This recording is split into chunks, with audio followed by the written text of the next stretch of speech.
All right, Bull, you ready for our final topic of the day? I am. Let's get down to it. We have talked about this Browns roster ad nauseum throughout the offseason. The 33rd team, when they were ranking their AFC rosters, put the Browns in third. We all, and Dustin, you weren't here, so I exclude you from this. If you do not agree, then you are not lumped into this conversation. But we all said excluding the quarterback just because we didn't know about Deshaun Watson, said the Browns had a championship-level roster entering the season. Through 3 games, we may have second opinions on that. Some of the guys we anticipated playing extremely well have not lived up to their billing yet. And it got me thinking, and G, I'll start with you when we go around the horn, Bull second, Dustin third. Has the Browns' lack of talent finally caught up to them? And is that a result of not having a first-round pick for the last 3 years? So on the one hand, it's your quarterback isn't playing at the elite level you thought, but also the consequences of acquiring Deshaun where you gave those 3 first-round picks, and the Browns just kind of lack some of that talent that the other top teams in the AFC currently have. Is that a fair assessment, or am I overthinking this? No, that's not a fair assessment because the people that they drafted, there's guys that were on the board. Anthony Schwartz went over Amon-Ra St. Brown. Tristan Wirfs, you took Jed Wills. You whiffed on that. The people that you've picked, and there's guys that would have been competent picks in the third or fourth round, or guys that were available weren't available. They're not playing well. You take a look at Amari Cooper. Now, he worked out in terms of trades, right? Elijah Moore was supposed to be giving us something at receiver.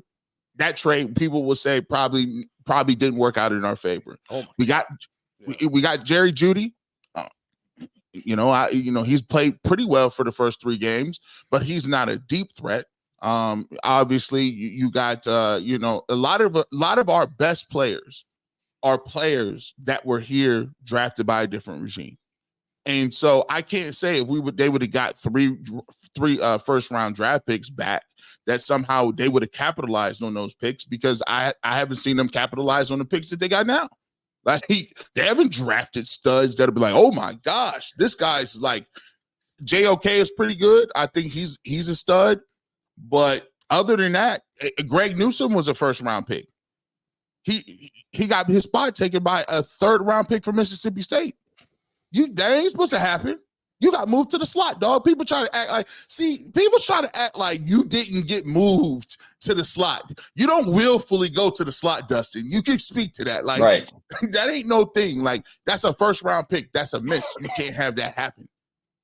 So I mean, the slot is definitely I think it's the hardest position to play in the secondary, even though the public and fans look at it like, oh man, you can't play outside. You're like this lesser corner. It is kind of bizarre to me because I think it's harder to play than on the outside. So, but yeah, I mean, that's a great point. I mean, they slid him inside and I feel like they try to just hide you a little bit because you're not on the field every snap. To be fair, listen, Andrew Berry's been a mixed bag. I'd say he's been a C as a drafter. To be fair to him, they've only had 3 picks in 4 years that are in the top 66 in the draft. One of them is Michael Hall, who so far, hasn't done anything. The other 2 were as you mentioned, JOK, who's been very good for a 52nd overall pick, and Greg Newsome, who's been okay as a 26th pick. So they haven't had the high draft picks. Now, maybe they would have blown them too. I don't know, but there's less margin for error. You mentioned some guys they passed on, and you're right, but there's less successful 3rd round and 4th round players than there are 1st and 2nd round players. So he's been hamstrung by that. Listen, we all thought they had a ton of talent coming into the season. I'm not going to say now, well, they don't have any talent. There's plenty of talent on this team. A lot of it's underachieving. Some of it may have crossed over the age Rubicon.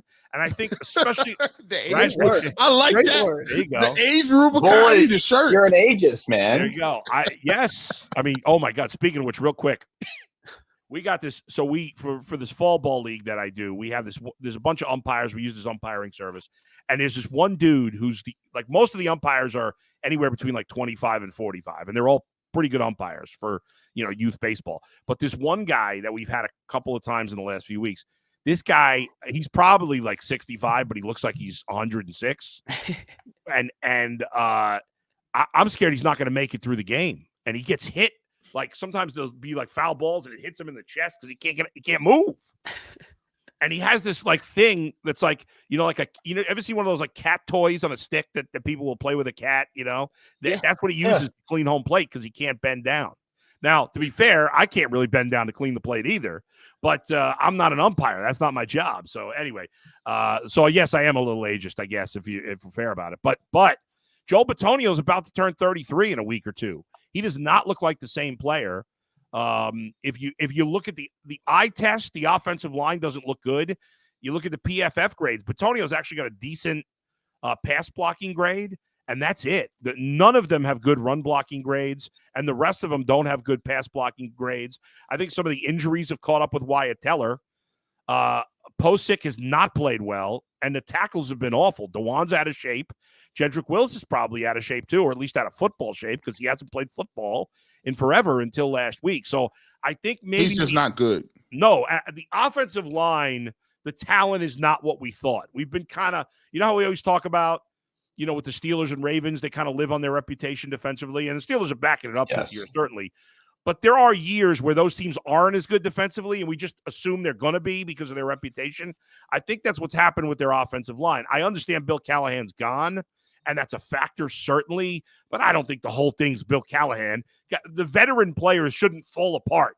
I can understand a young player like DeJuan Jones maybe falling apart because his coach is not there, but Bitonio and Teller and Posick and even Jed Wills, this is at least their fifth year in the league for all those guys. They shouldn't completely fall apart because their offensive line coach is not there.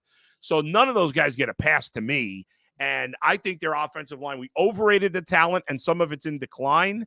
I think the rest of and maybe we overrated the wide receiver talent a little, but I think, G and you and I, who have, obviously Dustin's fairly new to the show, but you and I have been talking all off season that we didn't love the wide receiver talent. It's not terrible, but we didn't love it.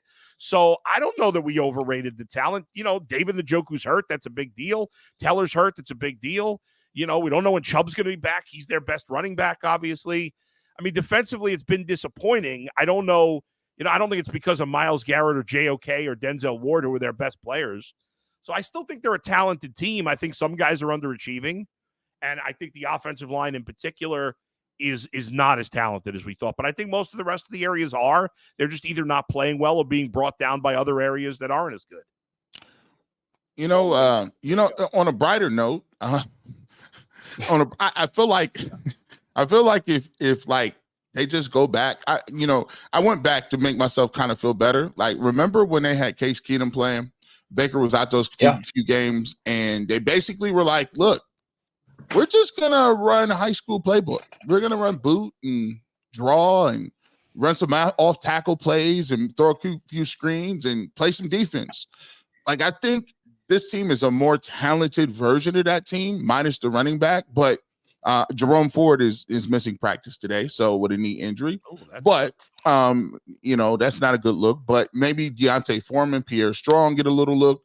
But here's the thing: if they can play that way, I think they need to dumb it all the way down. Just reduce it all the way back down, and we're only going to give Deshaun Watson very easy, very clear, very quick looks. And then we're going to see if we can pull something out, and hopefully Gardner Minshew gives us a couple of turnovers, and we can play to that style. Other than that, they have to swallow their ego and pride a little bit and try to figure out what it is. At this point, it's time out for buyer's remorse. Like, at this point, you got the roster, there is no help coming. You can evaluate what the quarterback is or the offensive line is next year. We can't keep coming on the sticks talking about this is what we paid for. Guys, we got it. We got a car, we got an engine problem, and the transmission looks bad. How do we get to work? That's what we got to talk about. And hopefully, if they can get a win and play that way, you're 2-2. And there's a lot of teams that would be happy to be 2-2 right now. By the way, quick correction. Joel Bitonio has a good run blocking grade, not pass blocking grade. In fact, his pass blocking grade's like a 40, which is it's like 40. I reversed that. Nobody, if you look at their 5 offensive linemen, their starters, none of them have a run or pass blocking grade in the 70s, 80s, or 90s, except for Batonio against the run. That's it. So they've been terrible. Dustin, the floor is yours. About just overrating the talent. I mean, I don't think we overrated the talent. I think we know what the Browns have. I think that the injuries have come into play to the point where now we don't have our horses, Nick Chubb most importantly. But no, I don't think we overrated the talent. I think that we undervalued, I guess, that the quarterback position is not quite there yet. And then you put all these other issues together, combined with that, it just exacerbates the whole thing, right? If our quarterback were playing at an elite level, I really don't think you'd see all these warts. I don't. I mean, for years, Rodgers in Green Bay, I know they only won one title, but he didn't have a great offensive line all the time. I mean, there's been times where Mahomes has had some issues with their injuries on the offensive line. I just hate the excuses. They're a part of it. We follow this team every single day, so we're so in tune with our team, and it just feels like we've got more injuries probably than everybody else, but that's just not the case. I mean, you look across the league at any team, everyone's banged up, and it's going to get worse by the time we get to October here next week, and then, of course, into November, December when it matters. And there are other teams, as you say, Dustin, that have bad offensive lines. Now, right now, yes, the Browns are, and the Browns are definitely in the bottom quarter of the league, but we've seen it. We've seen it with, in fact, to be fair to him, and although he didn't play that well this week, he played well the first 2 weeks. The Buccaneers' offensive line is not very good. The Bengals' offensive line is better than it's been, but it's overall been terrible in Burrow's time there. So, yes, you need nobody. Contrary to popular belief, nobody is 100% blaming Deshaun Watson because the whole offense stinks. And he doesn't deserve all that blame. No, right. And the offensive line stinks, and the wide receivers have been lousy, and the running backs have not been good enough, and across the board, everybody's bad. But no, I'm not giving Deshaun Watson doesn't get a pass either because he's had opportunities and he hasn't taken advantage of enough of them when they've been presented to him. Do you know whose offensive line is also very bad this season? The Titans with Bill Titans' Callahan. offensive line is incredibly bad this season based off every metric. I haven't watched every Titans game, but anytime you look at pass blocking stats, pass block win rate, run block success rate, the Browns are near the bottom and the Titans are just below them. So not saying a coach matters or not saying a coach doesn't matter, but I think sometimes you may overrate that aspect of how the overall line's playing. And I'm with Bull on this, man. Like, can we say something? Like, you guys are veterans. Like, some of the stuff you watching on tape is not like, it ain't a technique issue. Guys are just getting their tails kicked or not knowing what they're doing. Like, it shouldn't take another grown man to tell you what you're supposed to be doing. That's right. You know what good and well you got beat on that pass set, or you forgot the snap count. Bill Callahan can't do nothing with that. Come on, guys. Come on. I can understand it was Zach Zenner. It's not. Right, sure. Yeah, and nobody's saying it's not a factor. Of course it's it's in the mix that Callahan left. Otherwise, it wouldn't matter who the coach is. Right. But I think some people are making it seem like the 100% of the offensive line problem is the coach leaving, and that's just stupid. Gotta have some pride. You gotta take some pride, man. Hopefully they can. This is gonna be an interesting game because, usually under Stefanski, when we are ready to say pull the plug on it, his teams usually show up, right? I mean, I think we were right where we were at against Jacksonville a couple of weeks ago, right? I thought, man, we're gonna find out about this team, and we're gonna find out about them now because now the injuries are here, and guys are gonna have to play, and it's on the road, and we'll see how it happens. And one of these games, and I'll be the first one to say it. One of these games, and this is not avoidable. There's going to be games this year where Deshaun Watson has to be that dude, and it don't matter. Like he's gonna have to either make throws or he's gonna have to make plays with his feet. Where it's like, wow, if he wasn't playing, they weren't going to win. And if he don't have that, there's going to be games that they're going to lose this year. Like that's just what it is. Dustin, let me ask you this real quick, Dustin, then we could wrap up. Jay, I want you to chime in on it too. But coming off the film that they're going to watch from the Giants game, I have to imagine, especially from an offensive line standpoint, but it's not going to be a fun film session, right? Like the coach is going to get on them, a lot of missed assignments. The Raiders are also kind of going through a similar thing. Antonio Pierce talked about business decisions players made against Carolina. He's going to make business decisions as a coach. Do you think this Browns team is built to respond to that kind of, I'll call it embarrassment against the Giants, knowing that was on tape? And if we're going to change the narrative, we got to go out and prove it. Are they built to respond like that? I don't know. I don't know what their DNA is right now. I don't know what their identity is.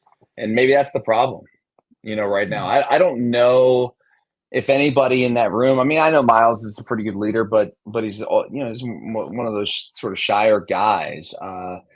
Where is the backbone of this defense? Where is it? I don't know. I mean, I think we've got talented guys, but do we have, the guys in the middle of that defense that are going to be vocal, that are going to say, nah, man, this is BS. We watched that tape. We want to basically burn that and come back here the next week.